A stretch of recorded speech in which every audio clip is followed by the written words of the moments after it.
Il n'y a aucun survivant au crash de l'avion d'Air Algérie, a annoncé François Hollande. Le chef de l'État a évoqué notamment des hypothèses climatiques pour expliquer la catastrophe. Des militaires français sont arrivés dans la zone où l'épave désintégrée a été localisée dans le nord du Mali, afin de sécuriser le site. L'une des boîtes noires a été récupérée. 118 personnes, dont une cinquantaine de Français, se trouvaient à bord de l'avion qui effectuait la liaison Ouagadougou-Alger. Le conflit à Gaza menace d'embraser la Cisjordanie. L'ensemble des mouvements palestiniens ont appelé la population à un jour de colère contre l'opération militaire israélienne.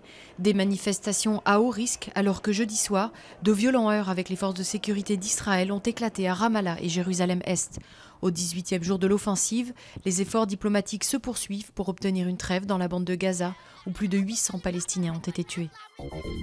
Le chômage connaîtra-t-il une éclaircie ou un nouveau record? Pôle emploi dévoilera en fin d'après-midi le nombre d'inscrits à fin juin. Ce dernier bulletin avant les vacances du gouvernement est publié alors que les premières mesures du pacte de responsabilité viennent d'être adoptées au Parlement. Pacte présenté par l'exécutif comme sa principale arme pour enrayer le nombre de demandeurs d'emploi qui a atteint les 3 388 000 en mai. Une situation financière en nette amélioration pour Air France-KLM. Le groupe franco-néerlandais est quasiment à l'équilibre au deuxième trimestre, avec une perte de seulement 6 millions d'euros contre 158 millions un an plus tôt. Le numéro 2 européen du transport aérien a également dévoilé les grandes lignes de son futur plan quinquennal de compétitivité, qui succédera au plan drastique de restructuration mis en place en 2012. Une nouvelle île soudainement émergée dans le Pacifique en novembre dernier continue de grossir, selon des images prises cette semaine par les autorités japonaises.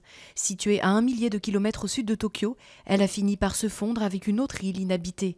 L'ensemble mesure désormais 1,5 km de large, presque autant de long, et il a des chances de s'étendre.